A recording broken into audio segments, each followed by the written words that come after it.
নগরীতে আলোচিত ছাত্রলীগ কর্মী হাসিবুর রহমান নিয়াজ হত্যা মামলায় চার্জশিটভুক্ত আসামি সবুজকে মাদকসহ কবির বটতলা থেকে গ্রেফতার করেছে কেএমপি দৌলতপুর থানা পুলিশ। এ সময় তার কাছ থেকে ইয়াবা উদ্ধার করা হয়। আসামি মোহাম্মদ সবুজ হোসেন জীবন খালিশপুরের বাস্তুহারা কলোনির মৃত বাহারুল হোসেনের ছেলে। তার বিরুদ্ধে কেএমপির দৌলতপুর থানায় মাদক মামলা রুজু করা হয়েছে। আসামি মোহাম্মদ সবুজ হোসেন জীবন 2020 সালে নগরীর আলোচিত ছাত্রলীগ কর্মী হাসিবুর রহমান নিয়াজ হত্যা মামলার চার্জশিটভুক্ত 15 নং আসামি।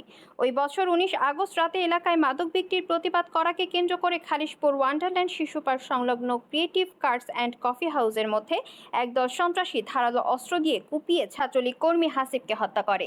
নিহত হাসিব নগরীর তৈয়বা কলোনির বাসিন্দা ও পাটকল শ্রমিক মোহাম্মদ হাবিবুর রহমানের ছেলে। ঘটনার সময় হাসিবকে বাঁচানোর জন্য ছাত্রলীগের দুই কর্মী জুবায়ের ও রানা এগিয়ে গেলে তাদেরকেও কুপিয়ে জখম করে। ঘটনার ক্লোজ সার্কিট ক্যামেরার ফুটেজ তখন সামাজিক যোগাযোগ মাধ্যমে ভাইরাল হয়েছিল। হত্যার ঘটনায় পরদিন নিহতের বাবা হাবিবুর রহমান বাদী হয়ে 20 জনের নাম উল্লেখ করে খালিশপুর থানায় মামলা দায়ের করেন। পরবর্তীতে মামলার তদন্ত কর্মকর্তা SI মিজানুর রহমান 27 জনকে আসামি করে আদালতে চার্জশিট দাখিল করেন। সবুজ হলো 30 পিস, ওর হলো 20 পিস, এই 50 না।